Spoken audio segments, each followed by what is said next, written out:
du rodéo, de l'équitation western, du monde westerner et tout ça. Nous voici en compagnie d'Émilie. Émilie est une universitaire, docteur en histoire, et votre spécialité en fait c'est le western.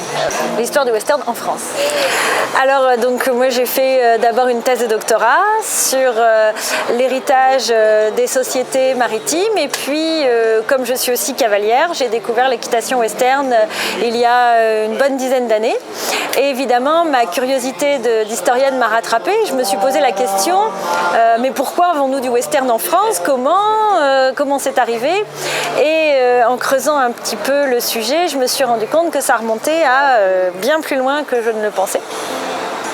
Puisqu'on peut vraiment situer le départ du western en France en 1905 avec Buffalo Bill, exactement, et notamment cette personne, Joey Hamann, qui a été vraiment le père du western français, puisque c'est lui le premier, par exemple, qui a tourné des westerns en Camargue. Ah oui, d'accord. Voilà, Joey Hamann que vous voyez ici, déjà un petit peu en fin de vie là, hein, mais voilà. Joey Hamann était un Américain qui était expatrié. Joey Hamann était un Français. Un Français. Et c'est son vrai nom. Jean Hamann. Jean Hamann. Mais il était français, passionné par le western, par les Indiens.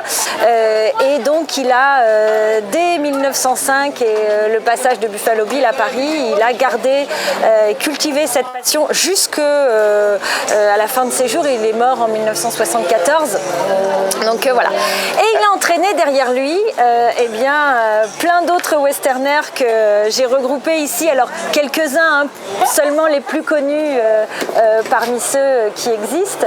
Et il a entraîné derrière lui tout un milieu et tout un monde. Et si on est là aujourd'hui, je pense qu'on peut lui dire en grande partie merci. Voilà. Alors Buffalo Bill est arrivé en 1905. Hein. Ouais. Il a amené son spectacle du Wild West Show qui tournait dans le monde entier. Il a une grande tournée européenne et il a fait des rencontres et tous ces gens se sont rattachés à lui. Alors, il n'a pas rencontré tous ces gens-là, Buffalo Bill. Oui, 1903. Quoique, 1883, 1900, il est un peu jeune. Ouais. Ceux-là aussi. Hein. Voilà, ceux-là aussi. Mais ils ont tous été très influencés par cette culture.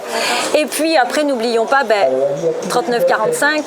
Oui, l'arrivée. Et puis, les Américains qui sont restés un petit moment quand même, et qui ont amené avec eux cette culture américaine, notamment la culture du rodéo, du rock'n'roll. Voilà, du rock'n'roll, des voitures, de la musique, etc. Ah oui, tous ceux qui habitaient à du côté cinéma. Et Du cinéma qui faisait rêver. Et d'ailleurs, tous le disent dans leurs écrits, dans leurs mémoires, tous le disent. C'est vraiment le cinéma qui les a amenés au western. Et progressivement, on a une culture western française qui s'est installée en France dans les années 50, 60, 70. Et à partir de 1980, c'est très très très visible quand vous regardez les archives. On a une petite scission, c'est-à-dire qu'on a vraiment ceux qui montent à cheval et qui ont envie de développer cette équitation western un petit peu au sens académique du terme, pour être un petit peu aussi reconnus en tant que tels et puis être les cow-boys Yahoo des films américains. Donc on a par exemple Michel Blanc-Dumont qui est aussi dessinateur de bande dessinée. Dessinateur de bande dessinée qui fonde l'association française de Quarter Horse, la FQH, et son frère Dominique Blanc-Dumont qui fonde l'association française d'équitation américaine, la FEA, qui vont être vraiment le point de départ de l'équitation western en France. Voilà. Après, dans les années 80, 90, 2000, ça va se développer, ça va prendre l'ampleur qu'on connaît avec les challenges reining, etc.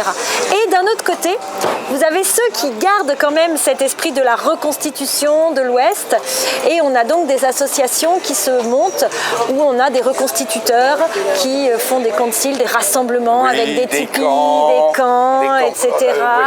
Et aujourd'hui, ces associations sont regroupées dans une grande association qui s'appelle la Fédération française des Amis de la Vieille Amérique. Voilà, la FAVA. Donc on a vraiment, voilà, alors je dis pas que les deux ne se rencontrent jamais et qu'ils ne cohabitent pas, si, tout à fait, mais on voit quand même, voilà, deux mondes, deux milieux milieu et sans critique aucune de ma part, bien sûr, c'est vrai que le milieu de l'équitation western n'a pas toujours la culture western que peuvent avoir les milieux de reconstituteurs avec la fava, voilà. Mais moi je suis là pour que ça revienne et qu'au contraire, je pense qu'on peut à la fois avoir cette culture et à la fois monter à cheval et que l'équitation n'est pas seulement un sport mais peut être aussi quand elle est comme ça, quand elle est issue d'une culture particulière, elle peut être aussi vue différemment. La diffusion de cette culture américaine s'est faite aussi dans les années 60 avec nombre de nos chanteurs yéyés. Mais, tout à fait, bien sûr. D'ailleurs, si vous regardez dans les albums ici du Shérif Dad, vous verrez que Johnny Hallyday, Eddie Mitchell, ils sont tous là dans les albums. D'ailleurs, Johnny Hallyday avait même repris un village western où il y a eu des animations pendant très longtemps, le Robinson Village, où il a fait des concerts. Et d'ailleurs, quand il venait faire des concerts, c'était évidemment pris d'assaut. Voilà. Donc ils ont pris une part importante à ce mouvement, effectivement. Alors la télé aussi, Zorro, Tintin, toute notre jeunesse, n'est-ce pas? Enfin pour les plus anciens, pour les vieux gars comme moi. Tout fait partie effectivement de cette culture western, tout a contribué à alimenter ce fantasme de l'Ouest américain, effectivement. Oui. Alors chez les Américains, le fantasme a perduré dans les années 80 avec l'élection de Ronald Reagan. On avait un acteur cowboy à la tête des USA. Et apparemment, j'écoutais dans une émission sur France Inter récemment que en fait c'est l'un des plus emblématiques présidents américains, c'est cet ancien cowboy de western, de film, qui a laissé une grande place dans le cœur des Américains. Oui. Voilà. Émilie, je vous remercie pour ce moment.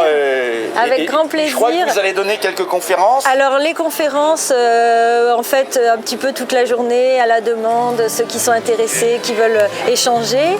Et je suis sur divers salons toute l'année, festivals, salons, Equiblues, effectivement à Uzès, à Equitalion, à Albi, à Angers. Voilà. Vous serez à Pontarlier peut-être Peut-être, pourquoi pas, oui, j'ai pas encore tous les dates, mais voilà. Nous étions en direct différé, le jeu différé de quelques semaines, voire quelques mois, voire quelques années si vous êtes dans 10 ans à regarder ce reportage. Je vous remercie encore et puis à bientôt de vous rencontrer sur la route. Merci, au revoir.